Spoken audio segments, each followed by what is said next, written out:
Hello friends, કાયદાને ગુજરાતીમાં સમજાવતી ગુજરાતની number 1 YouTube channel real education કેચિટ પર હું આપ સૌનું ફરી એકવાર સ્વાગત કરું છું. ફ્રેન્ડ્સ, આજે હું ફરી એકવાર બહુ જ ઇમ્પોર્ટન્ટ સબ્જેક્ટ લઈને આવ્યો છું અને આ સબ્જેક્ટ છે ચેક બાઉન્સ ઉપર. તો મિત્રો, આપણે જાણતા હોઈએ છીએ કે ચેક બાઉન્સ થતો હોય છે અને એ પણ એક અપરાધ છે, ગુનો છે ફ્રેન્ડ્સ. તો એ જે ચેક બાઉન્સના કેસો છે નેગોશિયેબલ ઇન્સ્ટ્રુમેન્ટ કહેવામાં આવે છે. અગાઉ આપણે એ વિડીયો જોઈ ગયા છે ફ્રેન્ડ્સ. આજે આપણે તેમાં આગળ વધવાના છે. ચેક બાઉન્સ વિશેની જોગવાઈઓ આજે આપણે જોવાના છે ફ્રેન્ડ્સ. વધુ સમય ન બગાડતા શરૂ કરીશું આજનો આ વિડીયો.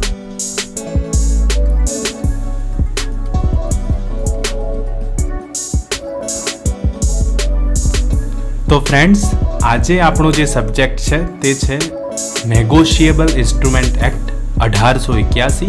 આવનારી કાયદા ક્ષેત્રની તમામ સ્પર્ધાત્મક પરીક્ષાઓ માટે ખૂબ જ ઉપયોગી આ સબ્જેક્ટ રહેવાનો છે. અને આજે એ કાયદાના પ્રકરણ નંબર 17ની આપણે વાત કરવા જઈ રહ્યા છે, જેની કલમ છે કલમ નંબર 138 થી કલમ નંબર 142. એ પણ ગુજરાતી ભાષામાં આપણે સરળ સમજૂતી આપવા જઈ રહ્યા છે.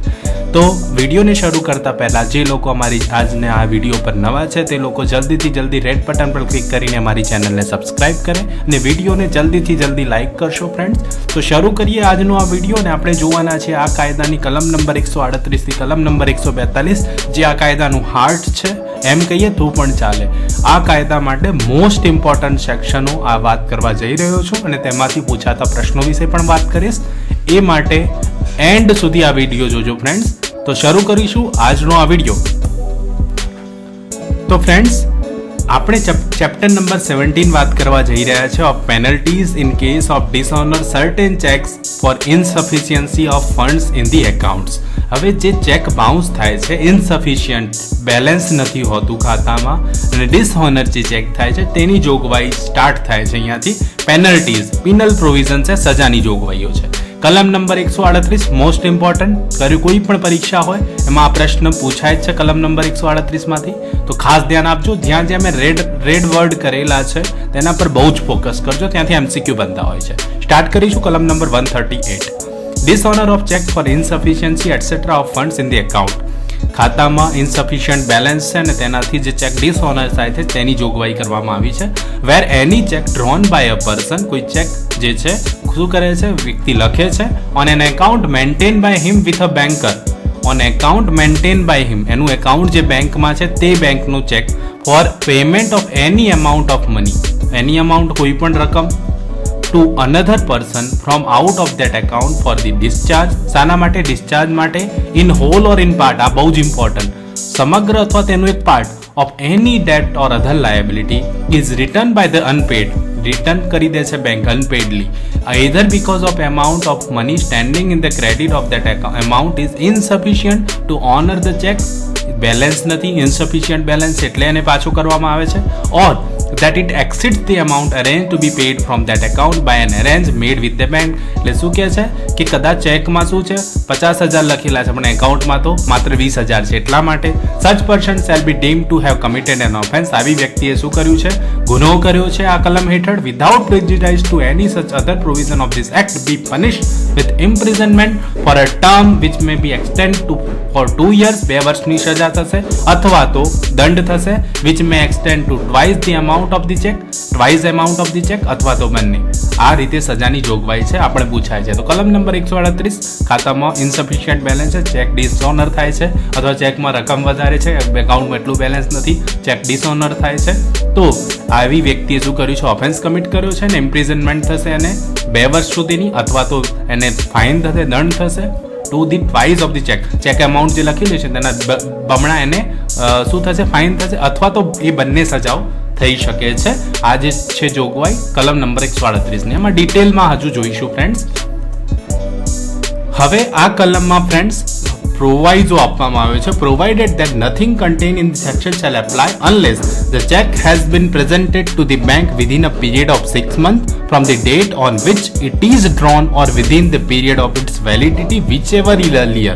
એટલે કે શું કહે છે કે આવો ચેક જે છે બેંકમાં રજૂ કરી દેવામાં આવશે કેટલા સમયમાં? Within a period of 6 months from the date on which it is drawn. જ્યારે ચેક લખવામાં આવ્યો તેના 6 મહિનાની અંદર, જે ડેટ લખી છે તેના 6 મહિનાની અંદર, on which it is drawn or within the period of its validity which ever is, અથવા તો ચેકની જે વેલિડિટી હોય તે બંનેમાંથી જે સમયગાળો પહેલા આવે તે સમયગાળા દરમિયાન ચેક રજૂ કરી દેવાનો રહેશે.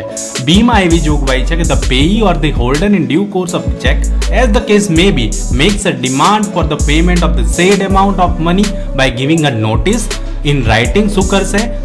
જેને ચેક લખ્યો છે, જે વ્યક્તિને મળ્યો છે, ડિસઓનર થયો છે, તેને પૈસા માટે શું આપવું પડશે? લેખિતમાં નોટિસ આપવી પડશે to the drawer of the cheque within 30 days of the receipt of the information by him from the bank regarding the return of the cheque as unpaid. Cheque તમારો બાઉન્સ થયો છે તેના 30 days 30 દિવસની notice લેખિતમાં આપવાની રહેશે.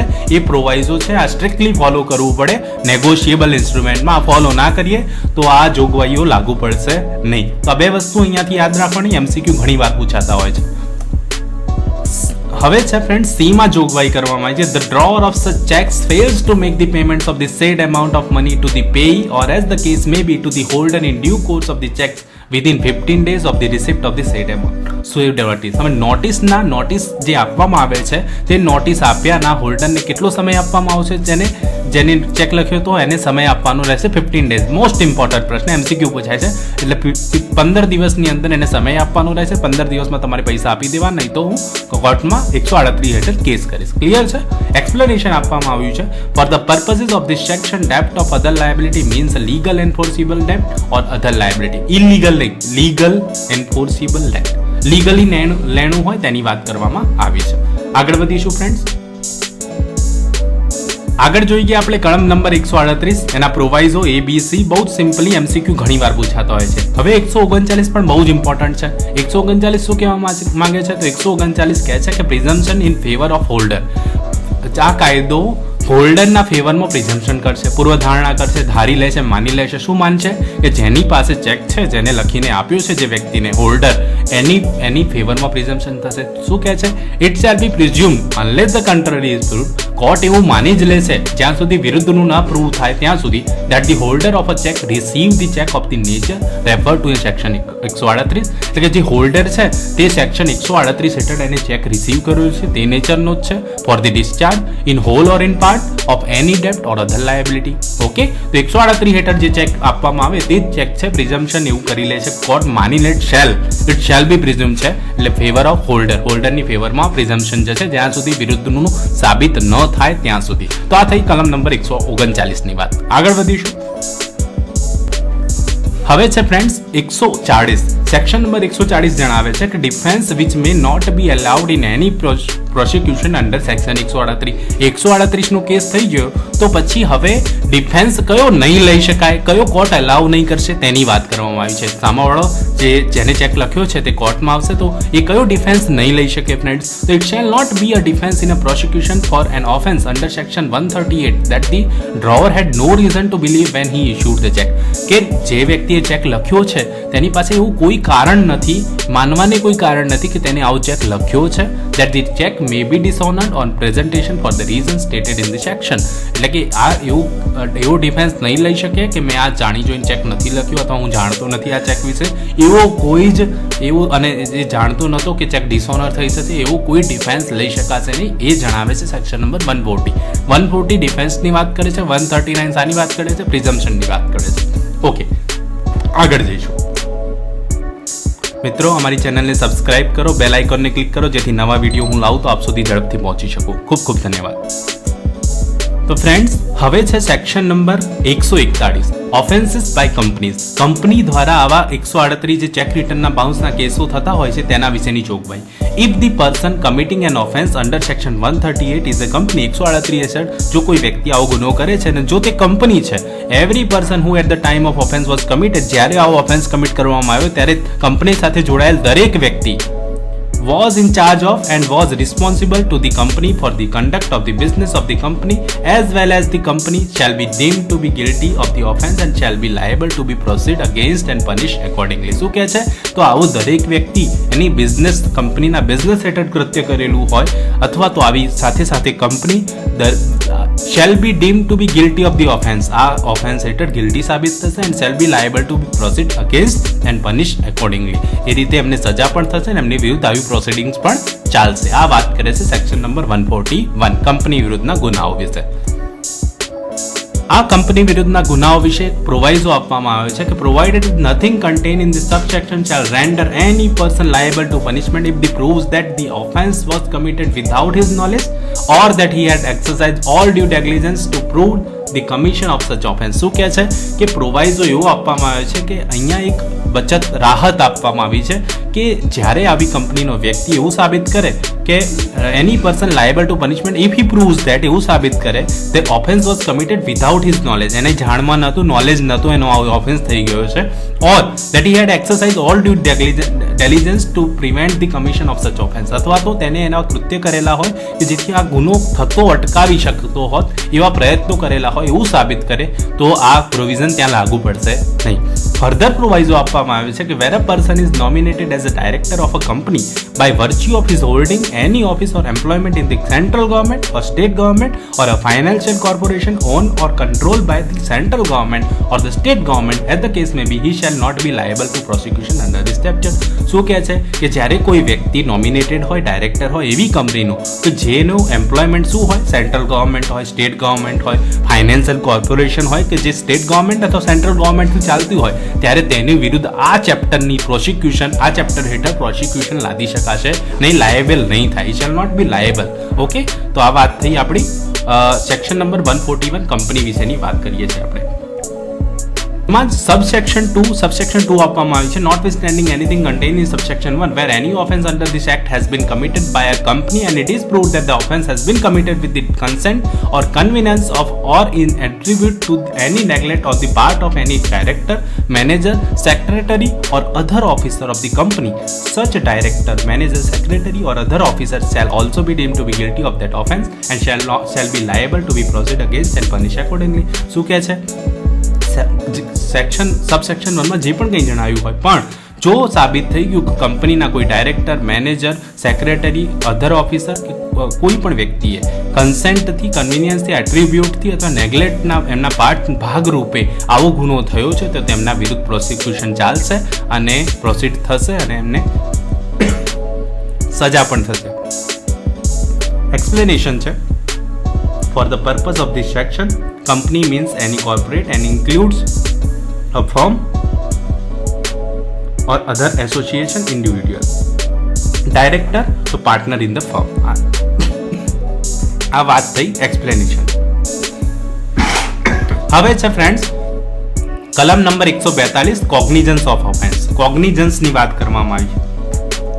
Notwithstanding anything contained in the Code of Criminal Procedure, no court shall take cognizance of any offence punishable under section 138 except upon a complaint in writing made by the payee or their case may be the holder in due course of the check. શું કહે છે? લેખિતમાં ફરિયાદ આપવી પડે જેને check લખ્યું, જેની પાસે ચેક છે, પેઈ અથવા તો holder in due course of the cheque. Okay, તો કોગ્નિઝન્સ ઓફ ઓફેન્સની વાત કરી, એમાં આવી જોગવાઈ કરવામાં આવી કે જે કોગ્નિઝન્સ છે તે પનિશેબલ અંડર સેક્શન 138 લેખિતમાં હોવું જોઈએ. ઓકે, બીમાં એવી જોગવાઈ છે કે such complaint is made within 1 month of the date on which the cause of action arises. 1 મહિનાની અંદર કરવાની રહેશે. કોગ્નિઝન્સ કોણ લઈ શકશે? If the complaint satisfies the court that he had sufficient cause for not making a complaint within such period. તો જો એક મહિનાની અંદર ના કરે તો લઈ શકે કોર્ટ, પણ એને રીઝન્સ આપવા પડશે. સીમાં એવી જોગવાઈ છે friends, no court inferior to that of a metropolitan magistrate or a judicial magistrate of the first class shall try any offence under section 138. એટલે કે આવા ગુના કોણ ચલાવી શકશે? તો જ્યુડિશિયલ મેજિસ્ટ્રેટ ફર્સ્ટ ક્લાસ અને બીજા મેટ્રોપોલિટન મેજિસ્ટ્રેટ ચલાવી શકશે અંડર સેક્શન 138. ક્લિયર? સબસેક્શન 2 માં જોગવાઈ છે, the offence under section 138 shall be inquired into and tried only by a court within whose local jurisdiction if the check is delivered, collection through an account branch of the bank where the payee or holder in due course as the case may be maintains the account is situated. જે account આવેલું હોય આવી વ્યક્તિનું તે જગ્યા પર આવો offence ચાલી શકશે, એનું લોકલ જ્યુરિસ્ડિક્શન કહેવાશે. અથવા if the check is presented for payment by the payee or holden in due course otherwise through an account the branch of the drawee bank where the drawer maintains the account. otherwise તો drawer જ્યાં bank એનું situated હોય ત્યાં કરી શકે. Explanation છે where a check is delivered for collection at any branch of the bank of the payee or holden in due course then the check shall be deemed to have been delivered to the branch of the bank in which the payee or holden in due course as the case may be maintains the account. Explanation બહુ simple છે. MCQ પૂછાતા વધારે પૂછાતા હોય તેવી સેક્શનો 138, 39, 40 છે.